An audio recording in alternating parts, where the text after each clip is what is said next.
Yeah, grab supplies.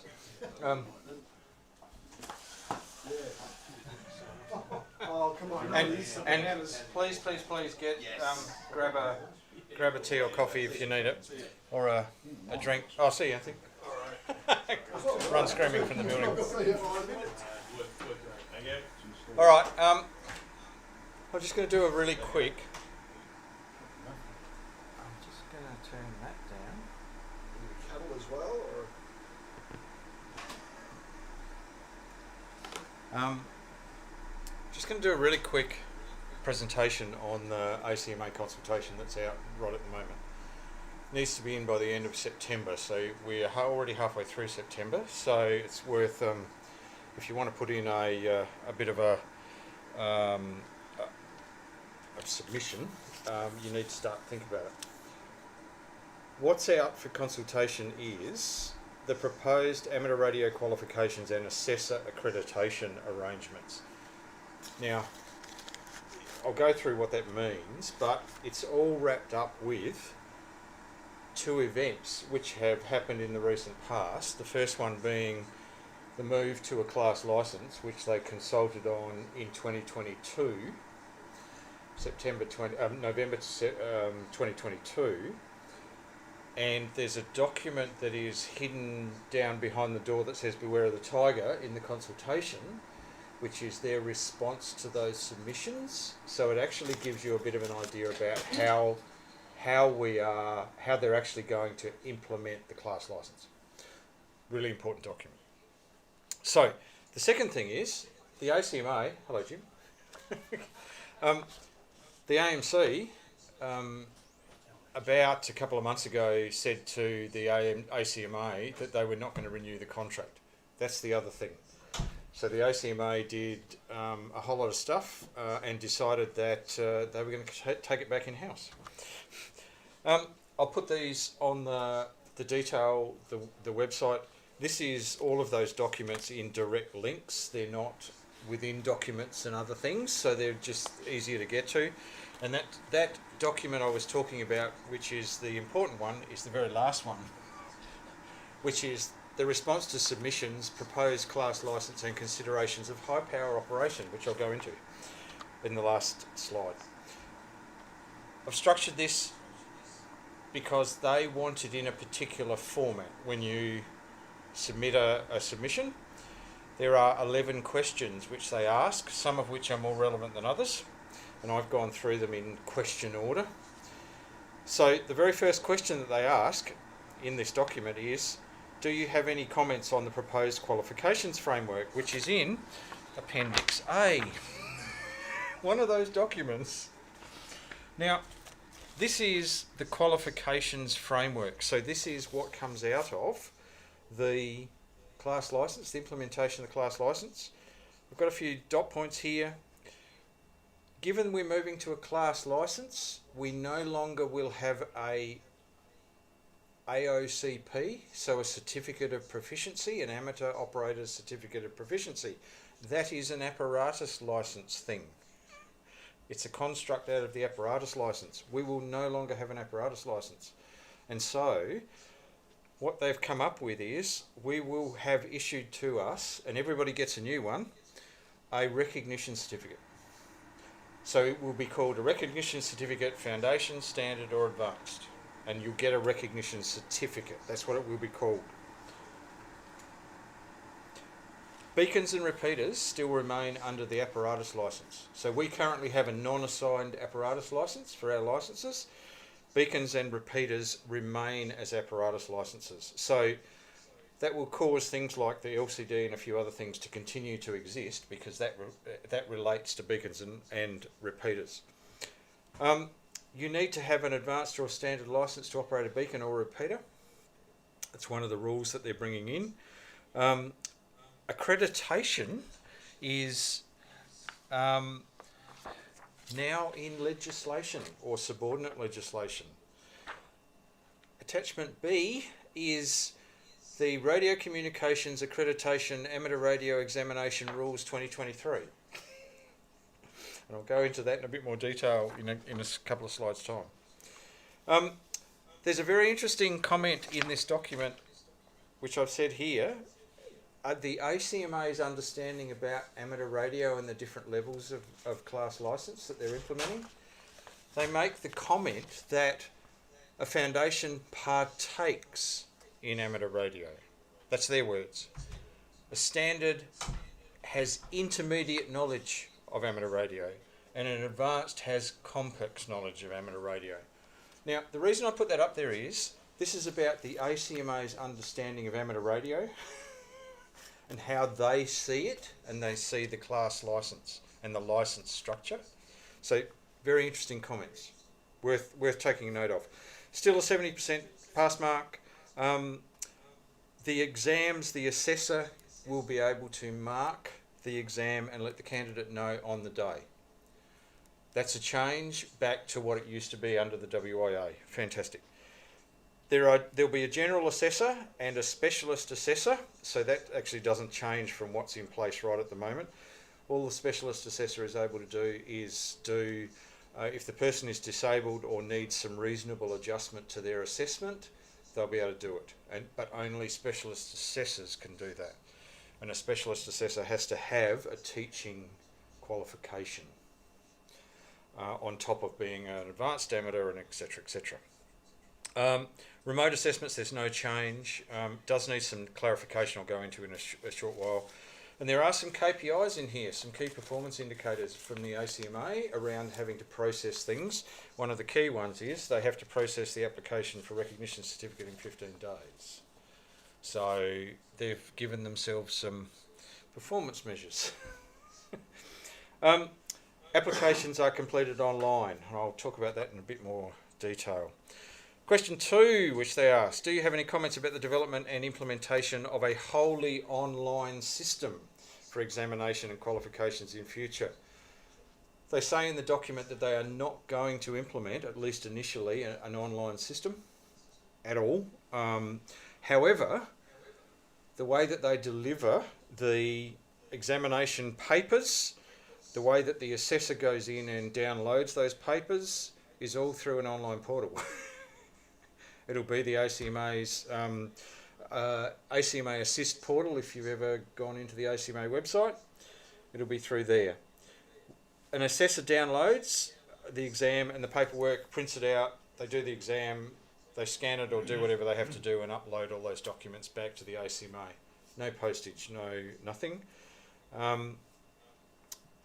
There is some in attachment A, under the qualifications framework, there are some comments around who gets exemptions for particular things under the the class license, the new class license, and there is some interesting comments here. They actually do name up that if you have a GMDSS First Class Radio Electronics Certificate, a Radio Communications General Certificate of Proficiency, a First or Second Class Commercial Operator's Certificate of Proficiency, a Senior Coast or Coast Stations Operator Certificate of Proficiency, or a Broadcast Operator's Certificate of Proficiency, then in most cases you can get an amateur licence straight off.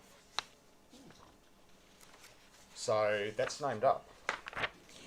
There are a whole lot of things that you also can have which won't give you an amateur licence. So so they've actually named all that up. Worth a read. And also they name up the lists of the countries that we have reciprocal licensing for and don't have reciprocal licensing for.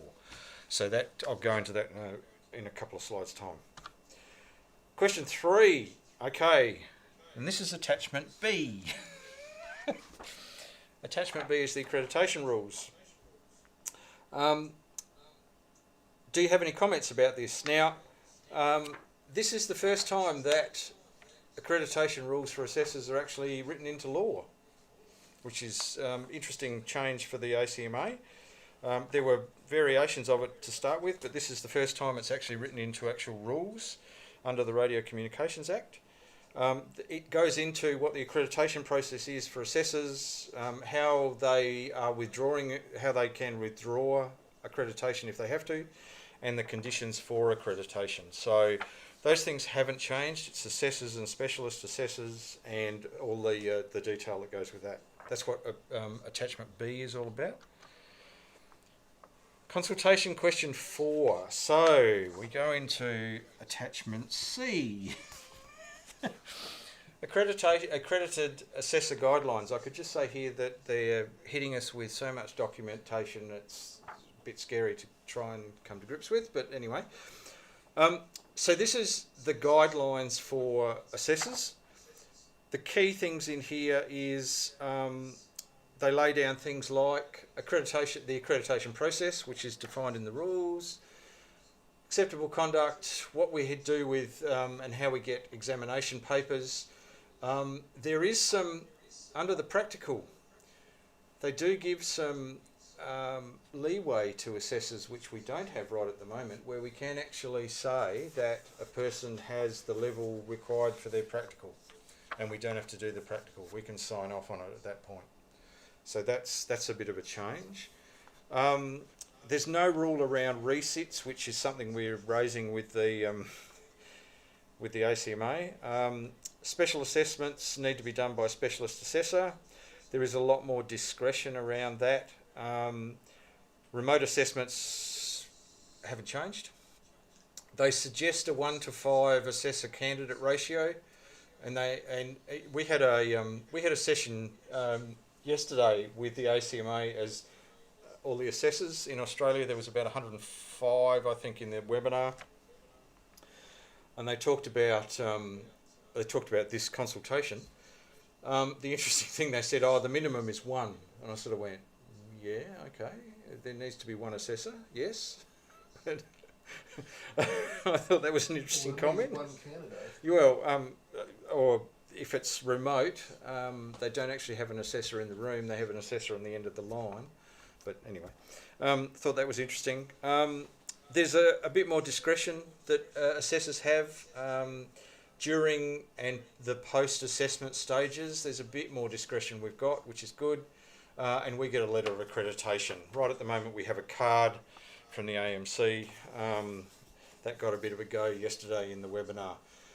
There are 2 lists. Now, this is the interesting thing. With the change to the class licence, we won't be on RADCOM anymore. At all. Amateurs will be taken out of RADCOM. You won't be able to go to RADCOM and see and search for a amateur. However, there'll be 2 lists. One is a public. This is to do with assessors. This is not to do with call signs, and I'll go into call signs in a minute. But this is in relation to assessors. There'll be a public list of assessors who have given permission for it to be there, and then there is a full list which is available for viewing at ACMA offices. Bit of a problem in Tasmania. No ACMA office. Don't think they're going to let us go to Coin Ridge. Because that's the only office of the ACMA. Anyway, and they made an interesting comment yesterday. They're working valiantly to try and get IT systems and portals up and going. If it doesn't occur by February of next year, it'll be email process. The RPL process, so the recognition of prior learning stuff, is all being done by the ACMA. There are some changes to international amateurs. When they come here, they can operate for 365 days without having to do anything. But after 365 days, they've got to actually do something if they want to keep operating in Australia. So there's some arrangements around that. RPL, they supply lists in those documents of which countries convert to which licence levels. But there are a lot of countries that aren't in there. They don't have agreements with those particular countries, so they're going to have to do RPL on it. There is a range of RPL costs. It's a range for the fees, which goes from the ones they have to do less work on versus the ones they've got to do a lot of work on. So there is a variation in cost there. They're looking at things like, and the tables in attachment A give you the evidence that they're looking for, the years past since they undertook the training, and the years since the applicant actually applied that training. So there's some stuff that they have to meet to get RPL, and there's 3 possible outcomes of the RPL. So yes, no, and we need more information. Question 6. This is about the Harmonised Amateur Radio Examination Certificate, or Herrick. If you're a advanced licensee at this point in time and you look at your certificate, you will find there is a CEPT, which is the UN, the ITU, Herrick statement in there to say that you have equivalence. You have a harmonised licence which enables you to operate automatically without having to do anything in other CEPT Herrick countries. So at this point in time, there's no suggestion that we change any of this. It still is only the advanced licence level that gives you that Herrick equivalent. And so, yeah, but they did say yesterday in the webinar that there is a Herrick review in the pipeline. So I thought that was something we gleaned yesterday. So in the fullness of time. They've got a lot of other things on their plate at the moment. Any other matters? Now, there are a whole lot of matters that have come out of a whole bunch of discussions. The ACMA doesn't require an assessor to have personal public liability insurance. In most cases, for myself and Reg, as assessors, we're actually covered by the public liability of the club, so that's not an issue, but a lot of assessors aren't associated with a club. So there was a bit of concern around them having to take out their own personal public liability. Okay, that'll sort itself out. There is some quite definite direction in here about not being able to do it in a home. There's a whole lot of things around that, not only public liability, but safety and all sorts of things. So there'll need to be some clarification because there are assessments in remote regions conducted in homes because they're in the middle of nowhere. The hall is, 400 kilometres down the road. It's all this sort of stuff. So there needs to be some clarification given on that. The key thing about the cost and the fee structure is the fees are only for the issuing of the recognition certificate and the call signs. There's no fee to undertake an exam, an assessment. No fee from ACMA? No. And the assessor's allowed to charge a fee? Allowed to charge a fee, and that goes to that last dot point. They actually say in here you're not allowed to charge for paper or printing. And we did clarify yesterday in the webinar as to whether we could charge like a club facilitation fee, and they actually said they couldn't see a problem with that. So the club potentially could. But the thinking is we'd actually end up with an absolute flurry of exams because it doesn't cost anything. People will go, well, I'm here to do a foundation, but I might as well do the standard and the advanced because it doesn't cost me anything. And if I pass a higher exam, well, fantastic. Yeah, I know one bloke that won't go and get his licence because he's got to pay for it. Oh, well, this is come February. It'll be different, be changed.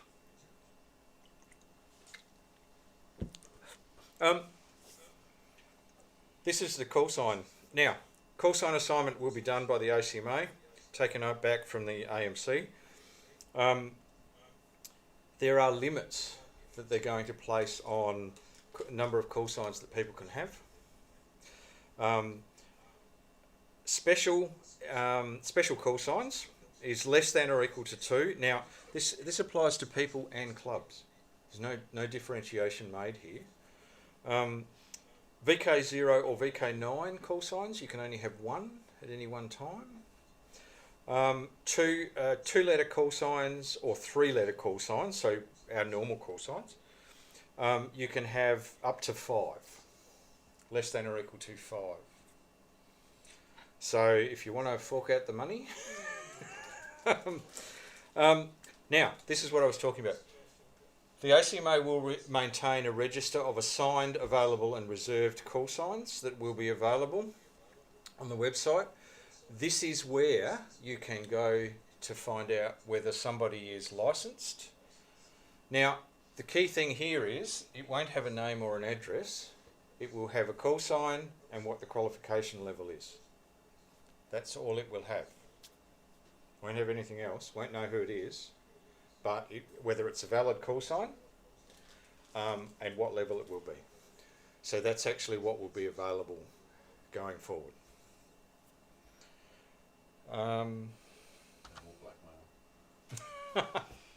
Well, question number 8.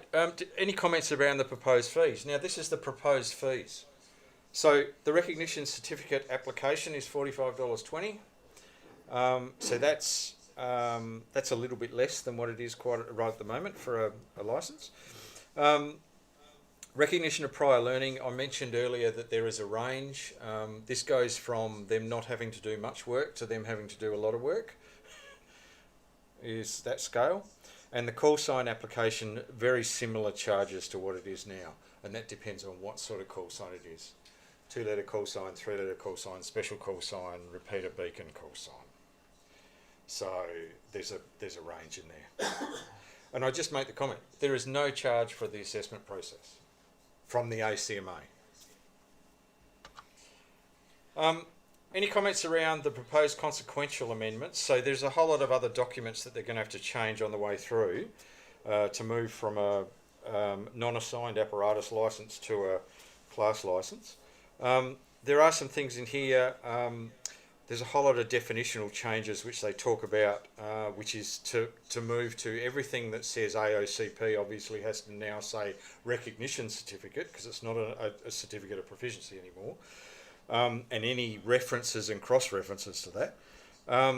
They need to introduce the rules because it is a piece of legislation. It's subordinate legislation, so they don't have to jump through all the hoops for the major bits of legislation, but they still need to do some, let this sit in the floor of Parliament, all that sort of stuff, blah, blah, blah.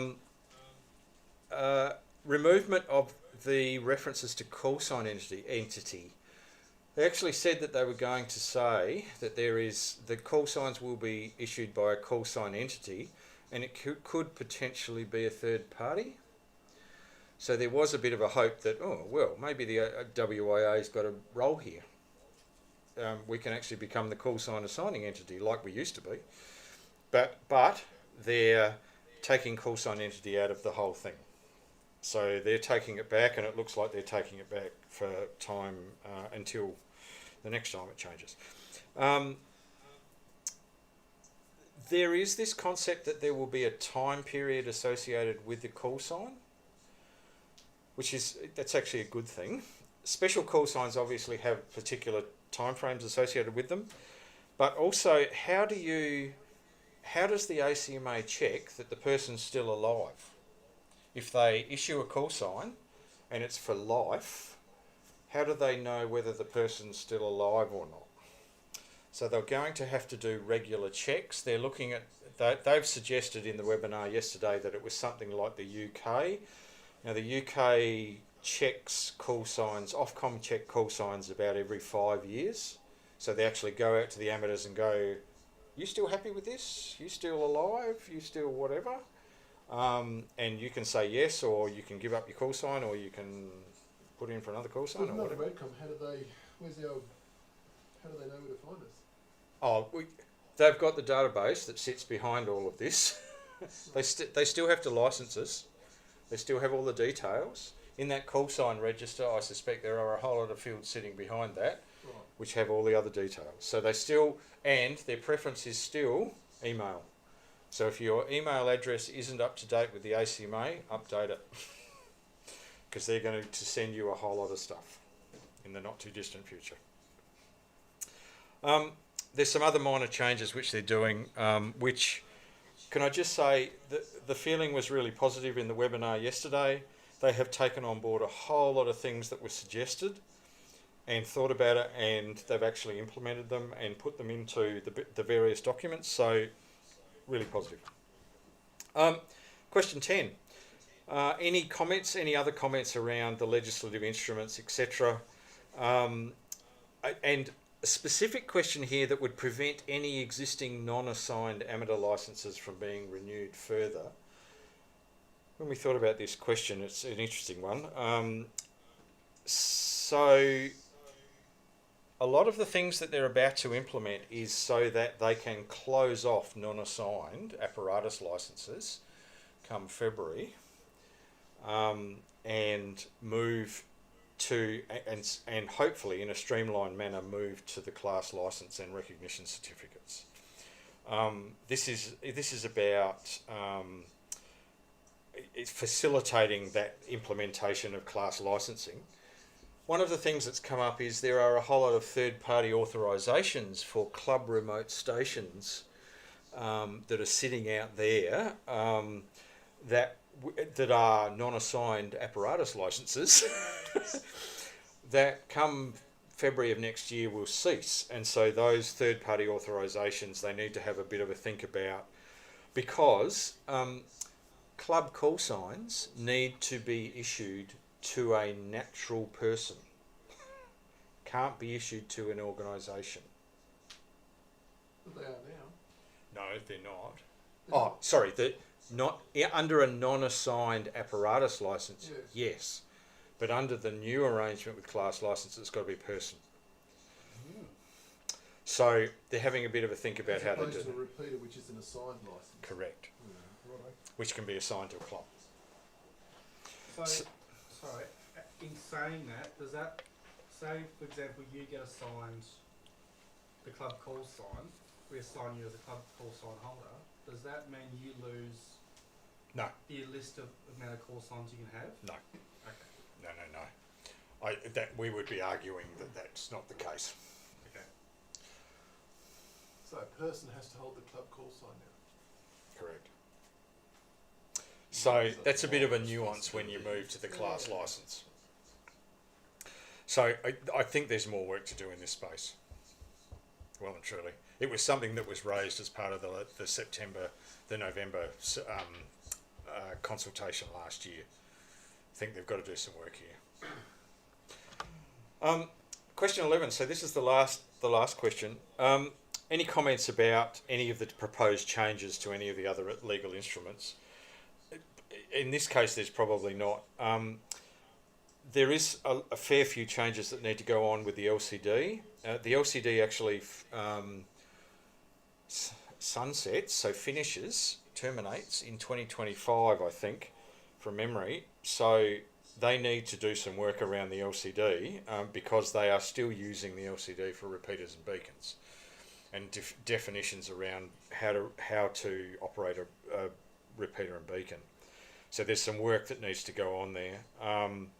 There's also, they make the comment, the removal of the requirements specified in the qualified operator's determination. So this is another determination instrument which defines the 5 amateur licences. They will need to remove the first 3 and keep the repeaters and beacons licence in that document, or move it to somewhere else. And then the determinations. There's a charges determination. Now this is the document that lots of people have got upset about, because this is the document that says, you know, an amateur assessment's $462 or whatever it was. Can we just, that is because they have to specify what it will cost them to do that if they have to do it. And it's in relation to if they have a case, say a case where they have to reassess somebody because due to something they've done, they have to reassess them, and the ACMA has to reassess them. That's the charge that they actually put into their formula as to what it costs them. The actual charge that we're charging is the $42 or $46 or whatever it is, and that's because with all of the volunteer assessors, they are able to provide that service a lot cheaper because they're not doing it. It's the assessors that are doing it voluntarily. So So there was a bit of confusion initially to start off with, and people went, "Oh my God, I'm not going to ever do an assessment because it's going to cost me $400." That's not the case. That's the charge that they will charge. So there's just a few more slides. The document, the last one on that list, which is the arrangements that have fallen out of the submissions. So this is the document that is the ACMA, the response to submissions on the implementation of the class license and higher powered arrangements. This is worth a read. There's no request for responses to this. This is just how the ACMA is going to implement the class license arrangement. So this is worth a read. Some of the things that we picked up out of this document, the EME, and it's not Earth, Moon, Earth, it's electromagnetic energy regulatory arrangements. There are some changes. We put in there that the far-field formula that they used was actually incorrect. They have said that they don't intend to change it. So, okay, effectively what it's saying is there won't be any change to the EME requirements that we currently have. So this is the low power, the high power differentiation. The equipment rules. There was a lot said about the equipment rules because if we go to a class license, the way that they monitor and make sure that equipment is to the standard required for the class license is through equipment rules. And they have said there will be no change to equipment rules because the current equipment rules relating to amateur radio equipment are sufficient. So there's no change to the equipment rules at this point in time. They have said that they are going to implement the power requirements and the bandwidth changes for 2200 and 630 metres, which are the power requirements and the bandwidth requirements. So they've actually adopted those. They've already adopted those. The 50 to 52 for standards already been implemented. Call sign changes not covered above. The regular checks, which I mentioned earlier, will need to be implemented because they're not in place right at the moment. There are obviously some requests that will need to go to the ITU to update all their documents because it won't be AOCP anymore, it'll be recognition certificate. And club call signs. This was only natural and legal persons can be assigned a call sign. That's the legal advice that they've got. So the club will need to nominate a suitably qualified person to hold it.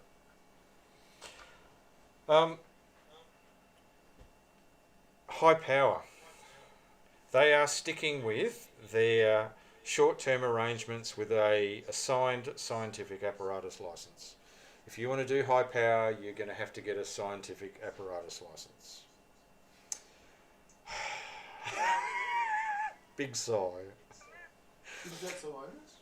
Sorry? Is that particularly onerous? It's expensive. Yes. It's onerous from the point of view of you have to do all of the EME calculations. No, that's not onerous. That's fair because it's high power. Correct. But it is fairly expensive. The interesting thing was there was a whole lot on their website around the scientific apparatus license, which actually suggested that what they were thinking about for us didn't actually apply, but it auto-magically changed on their website not that long ago to say that they could use it for amateur purposes. So that was a bit of a okay. Not sure that they not sure what was going on there. In the medium term, they are still continuing to consider it. So doors not closed, certainly not closed. So watch this space. Is the timing. So what we're talking about here is they are starting a whole lot of the implementation in December to get assessors in place. So there is a smooth changeover. They are hoping to get it all done by February of 2024, and everything is in place by 2024. there is an awful lot that they have to do, especially in the IT system space. There will be transition letters sent to all amateurs a month before the start date. They've said that in the arrangements. That's why if your email address is not up to date, please update it with the ACMA. And then they will issue, leading up to that change, a replacement recognition certificate to all amateurs. And that document can be used if you're Do we have to pay out $42 for that? no, Oh, the first one's correct. the first one, this is changeover. Oh. This is transition. Well, there hasn't been a charge mentioned. Well, I mean, it's still cheaper than our annual fee, right? I know, correct. And no doubt they're watching going, oh, how much can we charge now? But the problem is, they only charge that once. It's not an annual thing anymore. Yeah. So even if I have to pay my $42, I'm actually not that concerned about it No. because I'm not going to pay it again. But good point, Murray. They haven't actually mentioned that. But on your, when you advance in class license, that would need to be reissued, Oh, correct. and then you pay that reissue fee? Well, if you upgrade, Yeah. if you upgrade well and truly, Yeah. they have to issue with a recognition certificate, well and truly. This initial issue is to change over to the new arrangements. So it'd be pretty stiff if we had to pay the $42 for the thing that's being pushed on us. But okay, Still who half knows? the price of renewal. No, correct. Call sign admin and register I've mentioned. Operating procedures, which are on the website anyway, are on the ACMA website, and the international arrangements between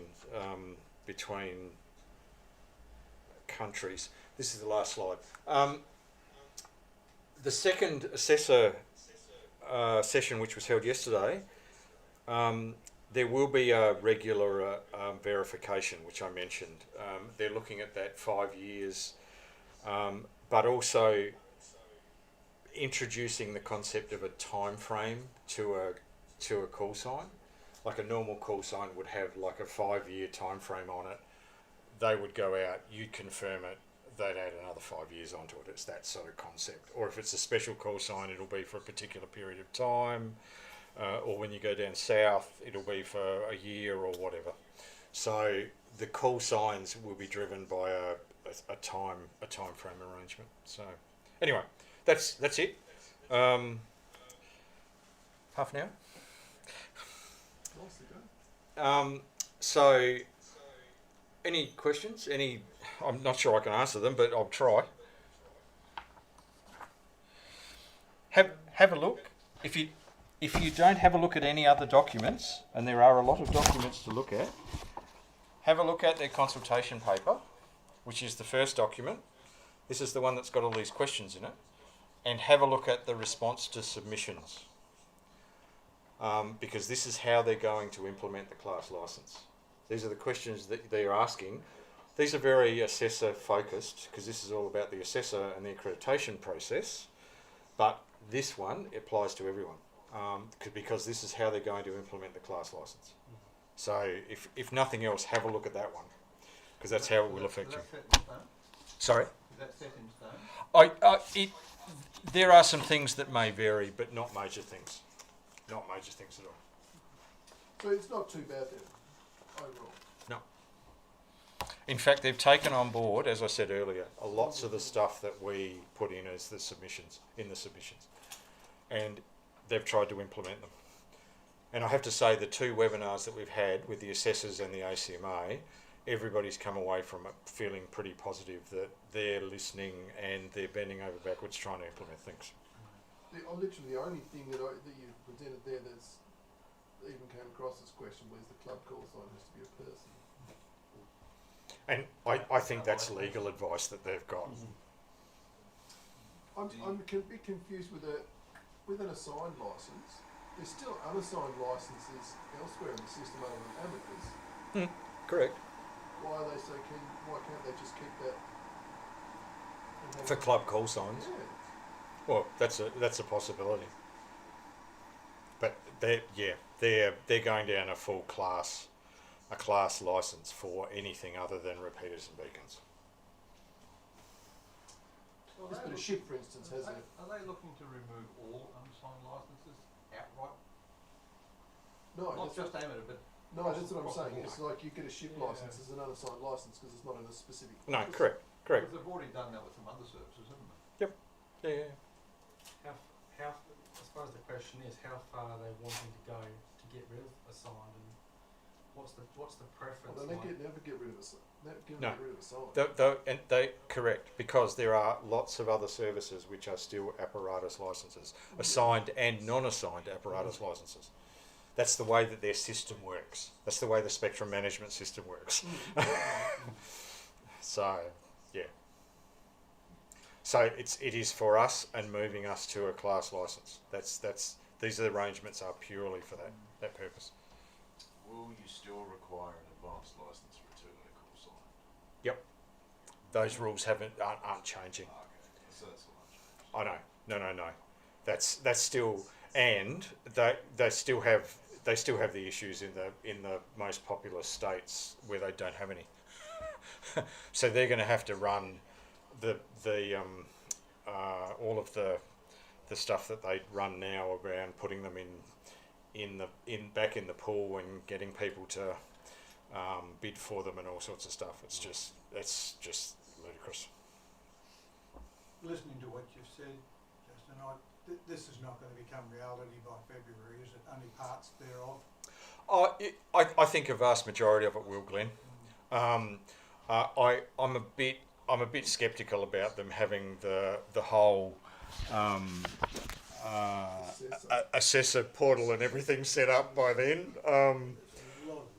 There is an awful lot of work involved. One of the things about the assessor system, though, is the assessors get access to the question bank because we actually create the assessment on the fly from the question bank. So that means that, and this is a bit different to what it is now, because what happens now is we get assessments, and if we've got 5 foundation license assessments which we have to do, if you have a look at the assessment papers, they're all the same. They're not randomised questions. Really? Whereas they're implementing a randomised question arrangement, which is what the WIA implemented. Every exam was different. It was a randomised block of questions of 50 or 25 questions Is or that whatever. the same for the standard and advanced? It's the same? Same. Within the cohort being tested, correct? Oh, correct. Yeah. Correct. Now, there's lots of research out there apparently around. It doesn't matter. It actually doesn't matter. And you're there as an invigilator to make sure that people aren't cheating. Whatever. That's what you're there to do. So, is it going to make any difference? I don't know. I'm probably a little happier that they're all randomised rather than all the same. When we realised that initially, we sort of went, okay, that's a bit strange. But are they the same every time, or just when you've got 5 they're all the same? When you get 5, they're all the same. But if you've got another 5 and another 3... They might be different. Are they? No, they might be different, well and truly. Oh, well, that's not so... Yeah. So I just, does that make any difference? Probably peace of mind is about all it makes any changes to, but anyway. Justin, I watched a lengthy video a while back from some of the Wireless Institute putting their 2 bobs worth in on this class licence, and Phil in South Australia, I think it was, had some very strong ideas, and I thought he spoke very, very well. You've probably seen it, and he was congratulated, I think, by the president on the work he'd put into this, but he still was a bit sceptical on. But you're thinking now they're starting to lean a bit more and starting to listen a bit more, and that's what he was hoping. Oh no, well and truly. See, initially when the WIA put in their submission in November last year, which I was involved in putting together with Phil and a whole bunch of other people, we actually said we were not going to, in its current form, in the form that they presented, we were not going to accept it. That was actually what was put up. If you look at the submission, the WIA submission, but we then said, however, if you address A, B, C and D, we'll consider it. Now, we've considered that. They've made those changes. We're happy with it. The WIA is happy with it. And it's a fait accompli. It's happening. It's happening, people. We're not going back. But that's the thing about the ACMA were listening. They made the adjustments, and they met us, halfway in a few places and all of that sort of stuff. So I'm very happy with where we've landed. And the assessors, the 105 assessors, there were lots of questions yesterday in the webinar, lots and lots of questions, but in the end, people were happy with what they were saying, and if they couldn't answer it, they were going to come back to them. So, they're listening. They're well and truly listening. That's positive, isn't it? Well and truly. Really, from what they were very concerned when that video had come out. Correct. See about all of them. Yeah. That's really good news in a lot of ways. Correct. And like 5 years ago, if you'd have said, "Oh, we're going to a class license," I think you would have been laughed out of the room.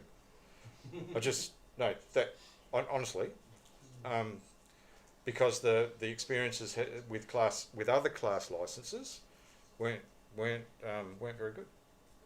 Now, okay, they've adjusted accordingly, and we've come up with something that we think is workable. It's great. So no chance they got rid of those non-assigned apparatus licenses in the 5 meg band, stopping us getting 60 metres. Yeah, the work in progress. Work in progress, Murray. The problem there is there's lots and lots of ambulance service assigned licenses in there. In the back of New South Wales and the back of Queensland. Oh, actually the signed ones for stations. So there's a lot and there's also defence in that space. Now, indicatively, Defence have said we can work with it off the record, but it's those HF stations in the 5 meg band that are the issue, and they're not going to move anytime soon. I thought they were commercial operators with their ambulance. It's emergency services. Bit of a problem. So yeah. Just switch them over to GRN. It's all sorted. Yeah, no.